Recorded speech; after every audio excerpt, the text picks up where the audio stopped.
Rodrigo Borgia and the Vatican in his time. Rodrigo Borgia, who would become Pope Alexander VI, was one of the most controversial figures in the history of the papacy.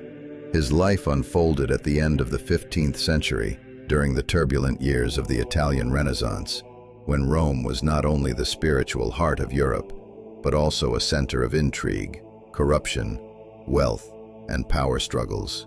To understand his story is to walk through a labyrinth of ambition, family politics, and the shadows of the Vatican itself.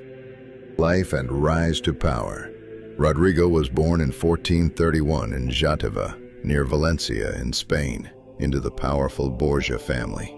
His uncle, Alfonso de Borgia, rose to the papacy as Pope Calixtus III. Through his uncle's influence, Rodrigo was brought to Rome as a young man and soon began his climb through the ranks of the church. His intelligence, charm, and ability to manage finances secured him important positions. At the age of just 25, he was made a cardinal, and soon after, vice-chancellor of the church. Although he outwardly followed the path of a churchman, Rodrigo never gave up worldly pleasures. He lived as both a prince and a cleric, acquiring wealth, estates, and influence.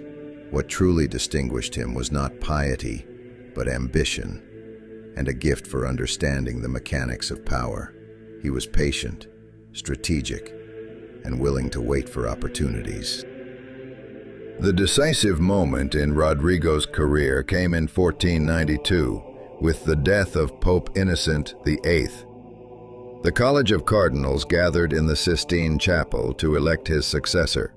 These conclaves were often less about spirituality than about politics, and Rodrigo knew how to play the game better than most. He offered money, lands, and positions to the cardinals whose votes he needed. Some were given lucrative benefices, others were promised political alliances or new offices. This open corruption was hardly unique to Rodrigo, but he practiced it with particular efficiency. In August 1492, the white smoke signaled his victory. Rodrigo Borgia was now Pope Alexander VI's rule. As Pope Alexander VI did not hide his nature, he turned the Vatican into the seat of a dynasty, not only a spiritual authority. His children, though officially illegitimate, were openly acknowledged and used as instruments of policy. Cesare Borgia, his most famous son, first became a cardinal at his father's insistence, but all